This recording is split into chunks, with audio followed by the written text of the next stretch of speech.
Bismillah ar-Rahman ar-Rahim. In the name of God, the all-compassionate, the all-merciful. Hello everyone and welcome back. In this episode, we are going to be analyzing Ghazal number 2 from Diwan Shams Tabrizi. The commentary that I will be using is that of Karim Zamani, volume 1. For those of you who can read Farsi, I wholeheartedly recommend reading this commentary. Rumi starts this Ghazal with this couplet. ای طایران قدس را عشقت فزوده بالها در حلقه سودای تو روحانیان را حالها. The sacred birds have gained wings from your love. In the circle of your love, the spiritual ones find ecstasy.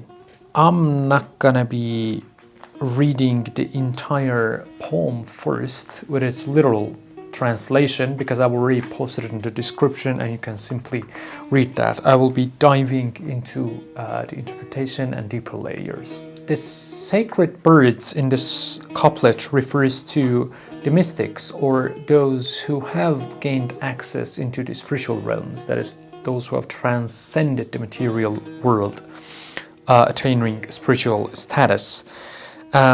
Rumi is saying, "Oh God," here he is speaking to his divine beloved. He's saying, "Oh God, oh you who have given wings to the spiritual wayfarers, to the mystics, through your love." That is, love gives wings to the mystics. Love enables mystics to fly spiritually. And oh you, because of whose love spiritual wayfarers turn from one state to another, meaning that spiritual wayfarers find spiritual states because of your love. So he's setting the background and foundation right in the initial couplet. The divine love gives wings to the spiritual wayfarers, and it provides the spiritual wayfarers with states that are necessary to traverse the spiritual realms. In the second couplet we have در لاحب الآفلین پاکی ز صورت ها یقین در دیده های غیب بین هر دم ز تو تمثال ها. In I love not those that set you are pure from forms.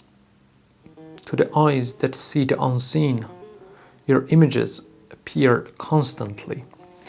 What on earth does Rumi mean in this couplet? This couplet seems to allude to Surat al-An'am in the Quran, verse 76, where Abraham said to the heavenly objects like the moon, sun, and stars, saying that I do not like things that set, meaning that I'm in love with God who does not set. There is no end to his brightness. Rumi is alluding to that verse, saying, God, I do not like things that set.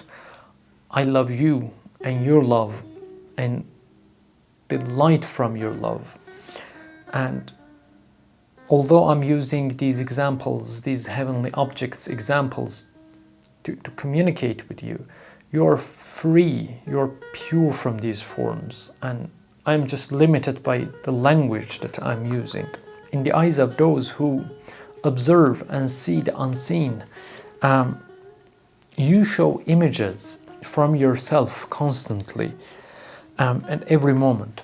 We're gonna get to that, but before doing so, let's talk about why he uses Suurat, forms, and reality, batin, that is inside the inner aspect. Why does he do that? Let's talk about that. So in Rumi's view, ma'ni or ma'na, in one sense, refers to the reality of the world, to which he refers to as hasteni, strength, that is the being having the color of non-existence. That is, it is pure being, it is real being. I should be careful there, because when we say pure existence, pure being, we are referring to God's essence. He doesn't seem to be referring to that. He's just speaking of the reality of the world. Not necessarily divine essence, but deeper realities of the world. He's speaking of forms versus reality. And this reality is, but it is not apparent to human perceptions. That's why he says hasteni strang, being, having the color of non-existence. In one respect, the world is apparent and we perceive through the five senses, and in another respect, it is hidden in the sense that we do not see immediately its reality. And the reality that we perceive, the outer aspect of the world that we see, is not a real existence. Not that the existence is illusory or ideal, like that the philosophy of Berkeley says everything is just in our minds. Not like that, but that in the face and before real being, real existence, that is God, the reality of the world is just too low and incomparable. This is also in accordance with the Quranic language. Quran also refers to the hidden and the manifest. Rumi is playing the same game here. Although the appearance of the world is reflected from the unseen, the world itself, the form itself, has become the veil of its own reality. As Ibn Arabi would like to put it, the world is its own cover. It cannot see its own reality precisely because of itself, precisely because of the limitations that the material world requires and necessitates that essential perception. And Rumi is playing the same game here. Because of the limitations of the material world, we cannot see its reality. The reality of the world in Rumi's thought is like a fire, and the material world is like a smoke. The smoke is so dense that you cannot see the fire. In the second hemistic, Rumi said that دیده های غیب بین هر دم ز تو تمثال ها. That is, in the eyes that see the unseen, every moment there are images from you. Here Rumi is referring to the divine manifestations. By our inner eyes, that is, by our inner faculties, especially the human heart, we perceive divine manifestations that are not capturable by sense perception, meaning that God is feeding humans in the world through his manifestations. He's informing and enlightening us humans through our hearts and through his manifestations. In the third couplet we have افلاک از تو سرنگون خاک از تو چون دریای خون ماهت نخوانم ای فزون از ماه‌ها و سال‌ها. The heavens are fallen because of you. The earth turns into a sea of blood because of you. I shall not call you the moon, for you surpass moons and years. For you surpass months and years, in another interpretation. What does that mean? In these couplets, Rumi seems to be alluding to the Quranic passages, especially in chapters Takwir and Infitar, where God defines resurrection as a phenomenon where the heavens turns upside down and the earth turns into a sea of blood. Rumi seems to be having this view in this couplet. But why is this happening? He links it to divine love. He is saying that divine love stirs the world, turning skies upside down and turning the earth into a sea of blood. Why is he doing that? He seems to be having in mind the Hadith Qudsi, the prophetic narration where God said, Kuntu kanzan makhfiyan. I was a hidden treasure. I loved to be recognized, so I created the world to be recognized. We have already discussed this in our videos.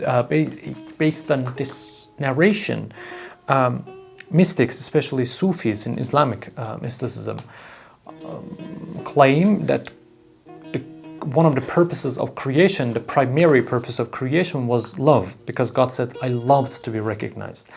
And starting from here, they say, love stirred whole creation. Love started all creation. It seems that Rumi is having that in mind when he says, Aflak az to sarnegun, khak az to chun daryay khun.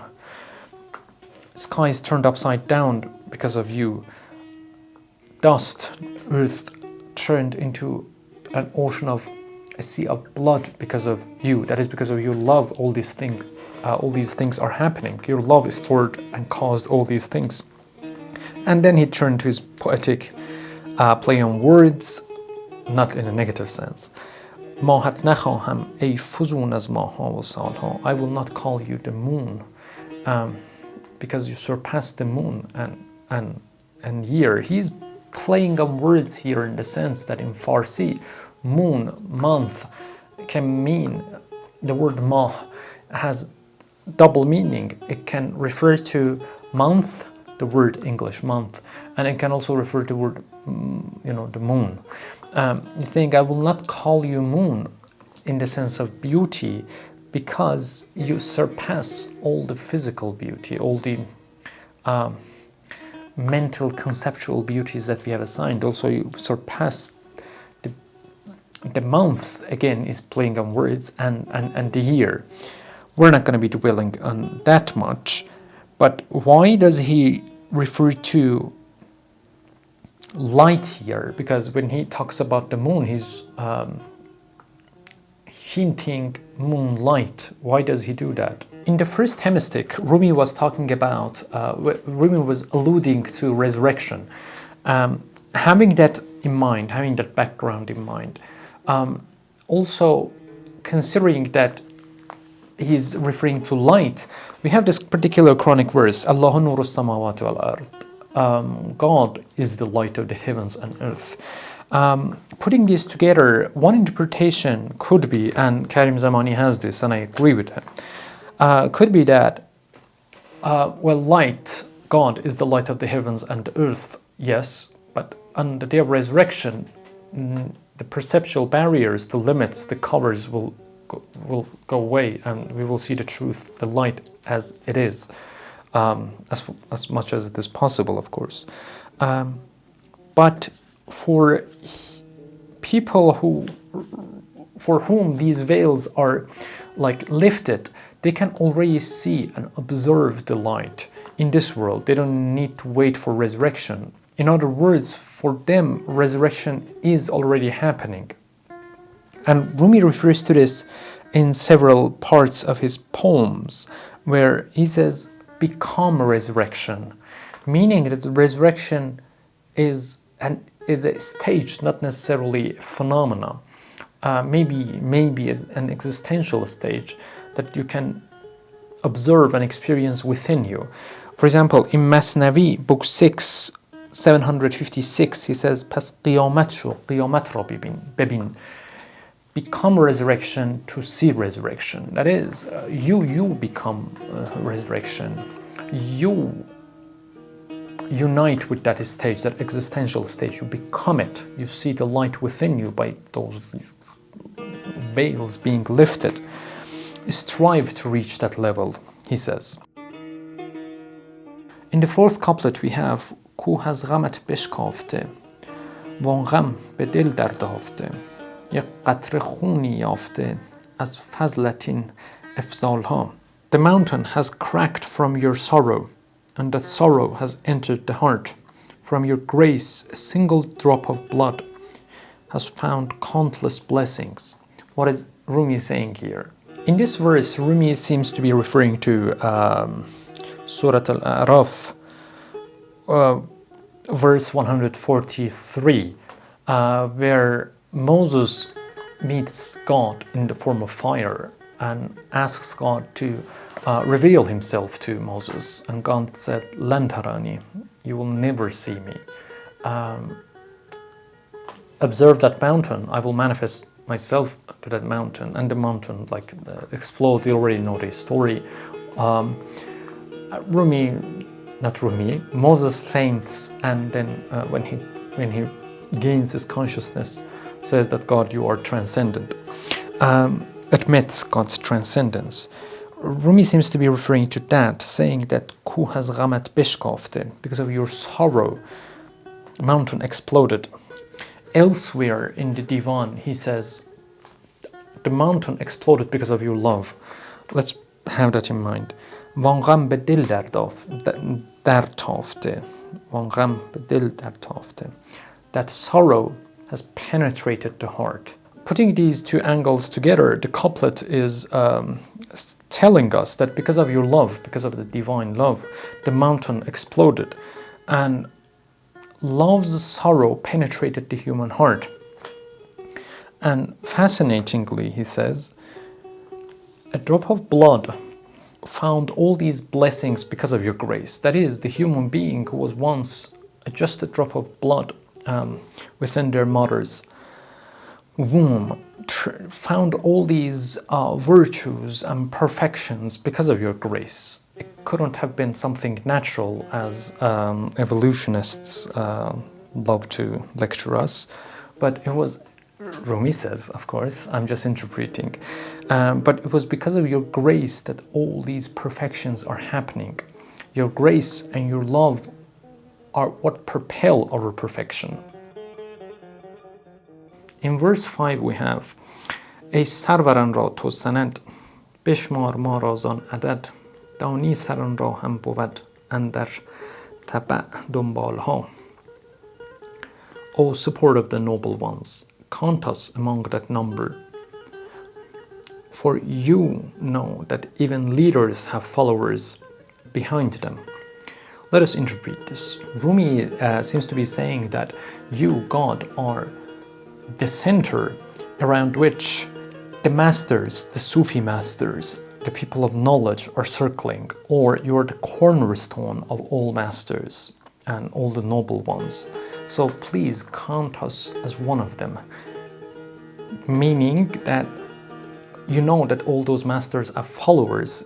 In the second hemstick is telling us even those masters need followers. Count us as one of those followers and count us as one of those masters, so that this is an excuse for us to be circling around you.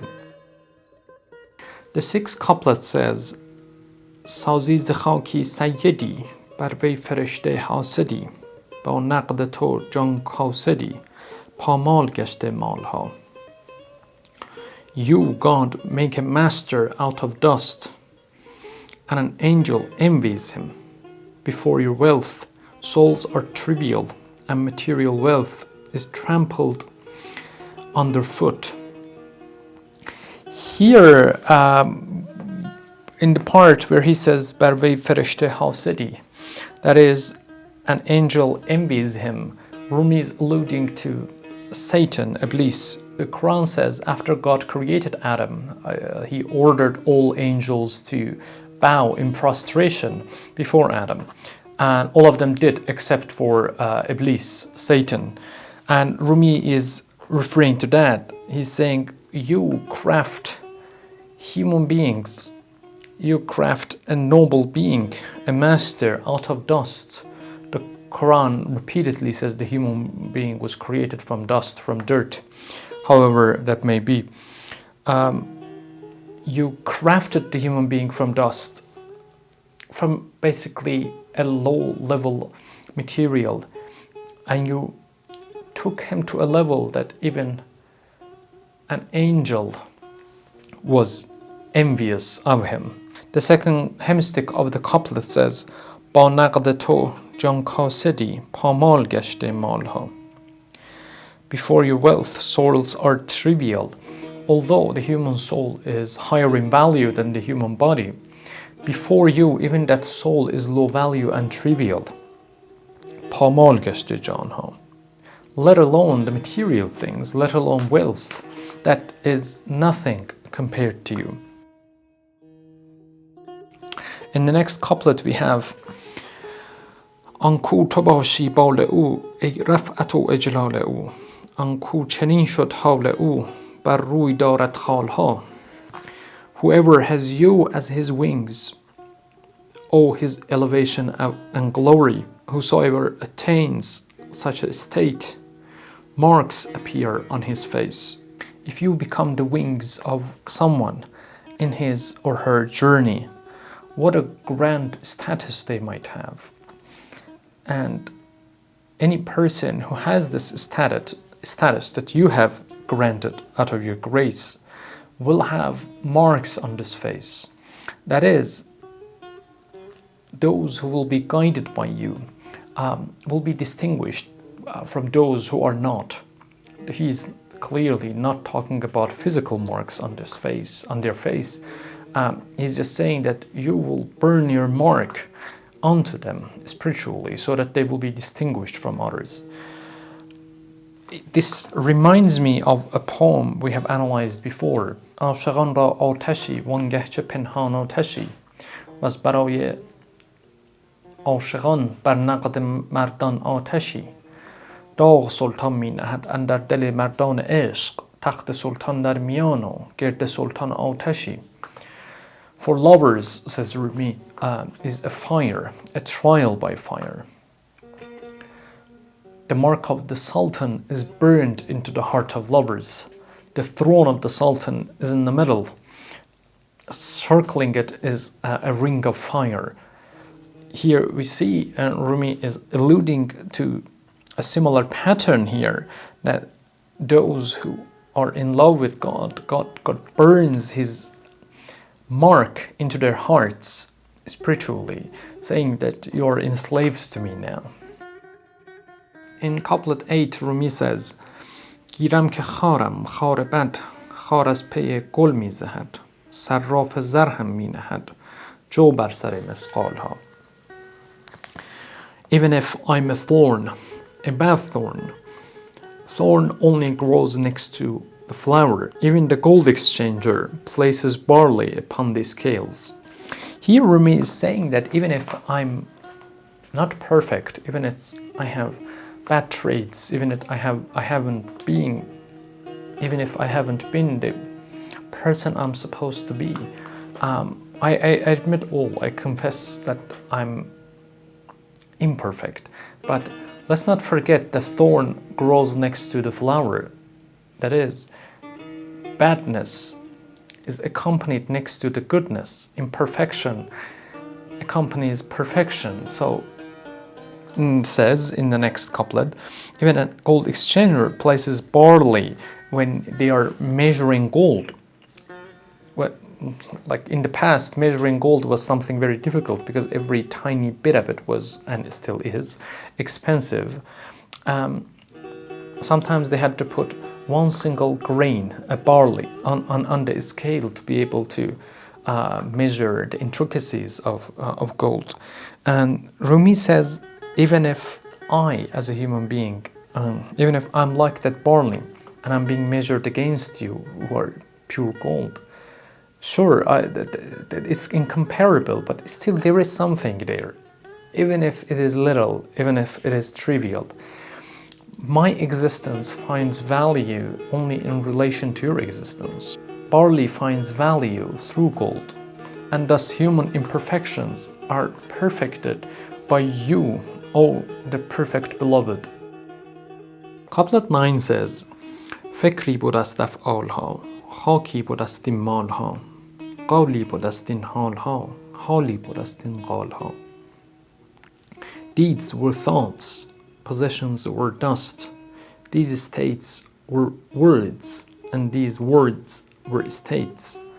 This is a beautiful, beautiful couplet. Here Rumi is saying that every deed, every action was basically a thought. Before you did that action, you thought about it, and it was that good thought that led to that action. All the treasures in the world, or all the fortunes in the world, came from the earth. Rumi is alluding to the source of wealth as the earth to show how trivial and imperfect and low value it is. Dirt represents something shallow.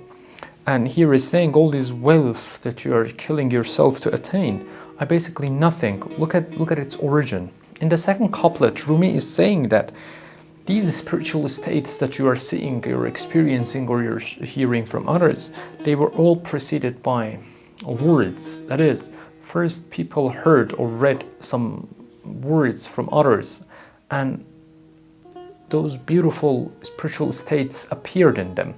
And then, following it, whatever they are saying, their words follow those states. They are interconnected. Couplet 10 says, آغاز عالم غلغله پایان عالم زلزله عشقی و شکری با گله آرام با زلزالها. The world's beginning was a clamor, its end an earthquake. Love and gratitude cope with complaint, calm in quakes. Lots of symbolism going on here and lots of chronic roots. آغاز عالم غلغله, the beginning of the world was a clamor. Its end an earthquake. What does that mean? Rumi seems to be again referring to the prophetic narrative where God said to the prophet, I was a hidden treasure. I loved to be recognized, so I created the world to be recognized. And based on this, the mystics say that the whole creation came happened because of love. And Rumi says this in multiple forms. For example, in Masnavi, book 5, 2012, he says, گر نبودی عشق هستی کی بودی گر نبودی عشق هستی کی بودی کی زدی نام بر تو و کی تو شدی. If it wasn't for love, how would existence even come to be? He asks. So love is central in Sufi thought as the cause of creation. آغاز عالم غلغله, the beginning of the world was clamor, and that clamor was that of love. Love caused that clamor. پایان عالم زلزله. Here he's referring to the Quranic passages where God says in the resurrection, earthquakes will shake the earth. Rumi is saying, yes, it started with clamor, it will end with earthquakes, but for those who are in love and are grateful, they are calm in the face of any clamor, any earthquake, any turmoil in the world. Love harmonizes everything, even if there are some challenges. Love makes you calm and peaceful, even in the face of clamor. In couplet 11, we have توفیق شمس آمد شفق تو قرای دولت عشق حق فال وصال آرد سبق کان عشق زد این فالها. Dawn is the signature of the sun. Divine love is the signature of fortune. The omen of union takes precedence, for love has cast this fate. The meaning of this couplet is that in the same way that dawn signifies the sun, because if there was no sun, there would be no dawn.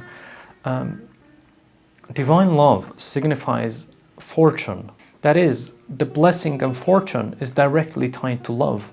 If you want to arrive at the divine fortune, you need to go through love, says Rumi. What is that fortune? That fortune for Rumi is union with the divine beloved. And here he's saying that it is through love that I'm going to arrive at that fortune. It is through divine love, that fiery love, that I'm going to be uniting with the divine beloved. And it is only and only through love that that's going to happen. Couplet 12. از رحمتون للعالمین اقبال درویشان ببین چون مه منور خرقه ها چون گل معطر شال ها. From a mercy to the worlds, see the fortune of the dervishes. Their robes shine like the moon. Their scarves are scented like flowers. Rahmatan lil Alameen in Islamic tradition refers to the Prophet of Islam sallallahu. He was a grace to the whole world, it is said in Islam. In this couplet, Rumi is saying that it was through the Prophet of Islam that the mystics and the dervishes arrived at divine grace, and their fortune followed the light that was passing through the Prophet. It was so bright that their robes were luminous and their scarves were flower scented. It was so spiritually rich that not only their spiritual aspects, not only their souls, their hearts, but also the physical aspects of their lives were influenced by that light, by the prophetic light, the divine light appearing as and through the Prophet. Couplet 13. عشق امر کل ما رقعی اون قلزم و ما جرعی اون صد دلیل آورده و ما کرده استدلال ها. Love is the decree of all. We are but a scrap of it. It is an ocean, love. Love is an ocean, and we are but a drop. It has brought forth 100 proofs. Yet we make arguments, yet we make debates. Here Rumi refers to the magnitude of love, before which the human is powerless. The human being is incomparable to the power of divine love. How does he represent this? How does he illustrate this? He's saying that that is, qulzum means ocean. Love is like the ocean and we are like a drop, incomparable. Love doesn't bother go through argumentation and syllogism and logic. It presents proofs, and it has presented hundreds of proofs so far, but we are still stuck with argumentation and debates, never arriving at truth. Couplet 14. از عشق گردون معتلف بی عشق اختر منخسف از عشق گشته دال الف بی عشق الف چون دال ها. Before getting into the meaning of the poem, in Farsi, alif, the letter alif, is like a line, like number 1, and dal, which is the letter D in English, is something like this, which is basically a V turned a little bit on its left side. In the first couplet, Rumi says, through love, the whole world is united, and without love, stars are dark and veiled. They're dimmed. They lose their vitality. As عشق گشته دال الف. Through love and because of love, the D's have become alif. The D's have become a. Alif. Love turns the dead-hearted. Love turns the depressed ones, spiritually depressed ones, into alifs. That is, it sets them right. It brings joy and vitality, spiritual joy and vitality into their life. It cures their spiritual sickness, and it gives their lives back to them. It makes them realize that they have a spiritual life, and to which they were dead. They were occupied with their material body. And without love, all the alifs, all the joyous ones, the materially joyous ones, are basically these, are basically spiritually sick. In couplet 15 we have آب حیات آمد سخن کاید ز علم من لدن جان را از او خالی مکن تا بردهد اعمالها. Speech becomes the water of life when coming from divine knowledge. Do not let your soul be empty of it, so that it may bring forth noble deeds. The knowledge that comes from God, the divine knowledge, acts like water of life. It enlightens you. It invigorates you, says the first hemistich. Don't turn your back. Don't deprive yourself of this light, says Rumi, تا بردهد اعمالها, so that your deeds become noble through that knowledge, meaning that divine knowledge not only informs and enlightens you, but also sets your action right, corrects your actions, brings you moral living. Couplet 16. بر اهل معنی شد سخن اجمال ها تفصیل ها بر اهل صورت شد سخن تفصیل ها اجمال ها. The people of the meaning, to the people of the meaning, words are brief yet deep. To the people of form, words are detailed yet empty. For the realized ones, instructions that come from the divine don't necessarily have to be long.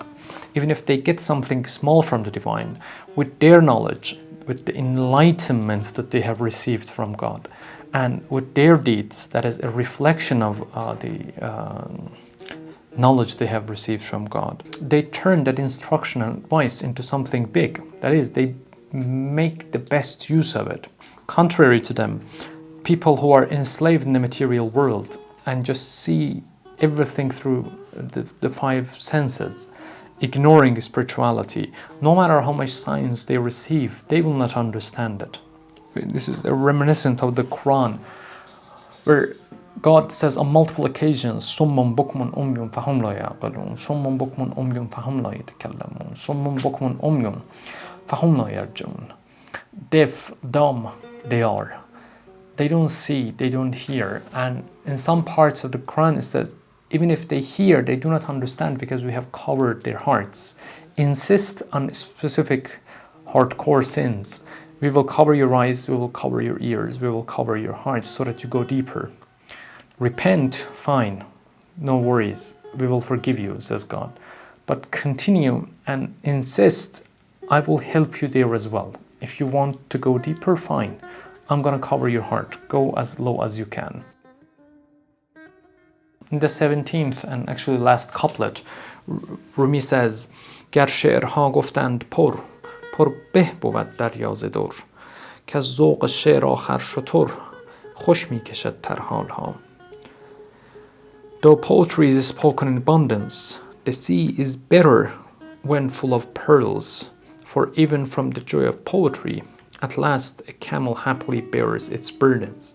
Even though lots of poems have been said, that abundance is better, but even better is the profound depth of the poems. He likens poetry like an ocean, a deep ocean that is filled with pearls. The more the better. He's here saying that poetry is so influential that even it helps the camels carry their load and burden easily. And that is correct according to historical records. In order to help camels move fast and effectively, they sang them songs, and those songs were basically poems sung that way. I have left you some guiding questions in the comments and in the description section of the video. Those comments are going to be helping you delve deeper and think about the implications of this poem and Rumi's teachings. Thank you for watching.